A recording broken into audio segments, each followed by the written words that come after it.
All right, everybody, this is the big three of close protection or executive protection or celebrity protection, whatever you need to call it for the environment you're working in. Listen, most schools are almost like adventure schools. There's a lot of driving, a lot of shooting, a lot of wrestling, and honestly, that is not what our job and our business is all about. Mitigation is what our business is about. Mitigation of hazards. These three things right here will help you do just that. So let's look at the awareness factor. If I'm always asking myself, what do I see, what do I hear, and what do I smell, I am going to have a pretty good idea of what's going on around me. Now, depending on the venue, I am going to see, hear, and smell different things. If I'm in a bar, I'm going to see a lot of people, men and women. I'm going to hear a lot of chatter, a lot of laughter, maybe yelling at the TV monitors if there's a game on. What am I going to smell? Different types of foods, appetizers, beer, things like that. If I am at a fine dining establishment, whether it's a Morton's Steakhouse or up at the Compass Room, I'm going to see a cleaner cut type of individual. I'm going to hear soft talking, a little bit of laughter, the music overhead. What am I going to smell? A different type of food. Probably won't be smelling the beer as much. So you have to know what's normal and abnormal for the environment you're in. Then when you pick up on something that is abnormal, you dial in.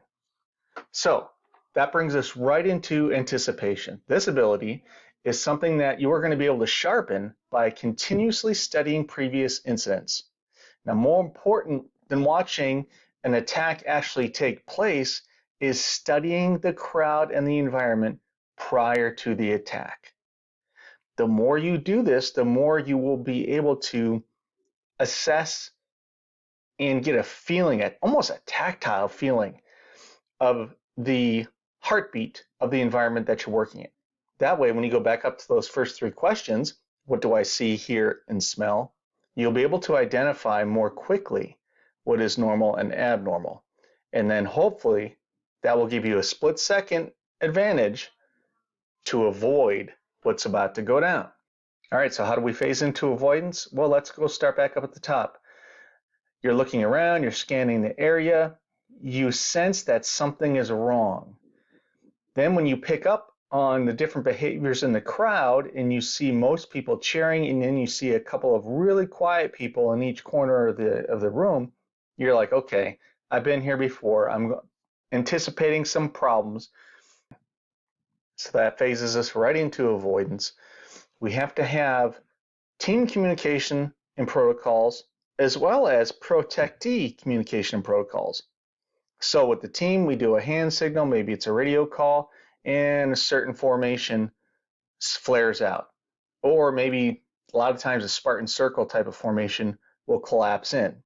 Prearranged cues are something we use with the protectee when we want to be a little bit covert about the reason why we are leaving or changing our plan. So here we can use hand signals, code words, quick reminders. One that we've used a lot is moving up to the protectee, tap them on the shoulder and say, pardon the interruption, ma'am. We have that at 4 o'clock. And then they go, oh, that's right. And then they tell everyone that they're talking to, they apologize, we have to go, and we take off. So it's little things like that. So remember, stay aware, learn how to anticipate, and then avoid all problems. That is what we are paid to do.